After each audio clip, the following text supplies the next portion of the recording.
ಆ ಹಂತದಲ್ಲಿ ಇವತ್ತೆಲ್ಲ ಕೂಡ ಪಕ್ಷದ ನಾಯಕರ ಜೊತೆಗೆ ನಾನೆಲ್ಲ ಕೂಡ ಮುಖ್ಯಮಂತ್ರಿಯವರ ಜೊತೆಗೆ ಚರ್ಚಿಸಿದಾಗ ಕೂಡ ಯಾರು ಕೂಡ ನನ್ನ ಮೇಲೆ ಯಾವುದೇ ವಿಧವಾದಂತ ಒತ್ತಡವನ್ನ ರಾಜೀನಾಮೆ ಒತ್ತಡವನ್ನು ಕೂಡ ಯಾರು ಕೂಡ ಹಾಕಿರ್ಲಿಲ್ಲ.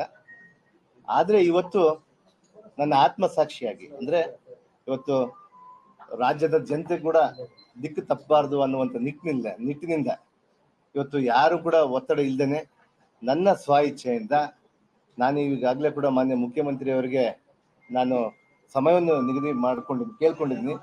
7:15 ಬರ್ಲಿಕ್ಕೆ ಹೇಳಿದ್ದಾರೆ ಅವರು. ನಾನು ಅವ್ರಿಗಿನ್ನ ಕೂಡ ರಾಜೀನಾಮೆ ಮಾಡ್ತೀನಿ ಅಂತೇಳಿ ಹೇಳಿಲ್ಲ.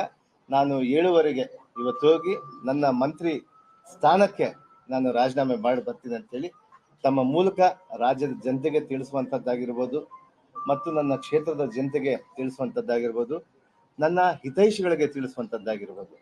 ಈ ರಾಜೀನಾಮೆ ಪತ್ರವನ್ನ ಮಾನ್ಯ ಮುಖ್ಯಮಂತ್ರಿಯವರಿಗೆ 7:15 ನಾನು ಕೊಟ್ಟು ಮಾನ್ಯ ಮುಖ್ಯಮಂತ್ರಿಯವರಿಗೆ ಮತ್ತು ನಮ್ಮ ಉಪಮುಖ್ಯಮಂತ್ರಿ ಆದಂತ ಡಿ ಕೆ ಶಿವಕುಮಾರ್ ಸಾಹೇಬರಿಗೂ ಮತ್ತು ನಮ್ಮ ವರಿಷ್ಠರು ಕೂಡ ಎಲ್ಲರೂ ಕೂಡ ನಾನು ಹೇಳಿ ಅವರಿಗೆ ರಾಜೀನಾಮೆ ಪತ್ರವನ್ನು ಕೊಟ್ಟು ಬರ್ತೀನಿ. ಇವತ್ತು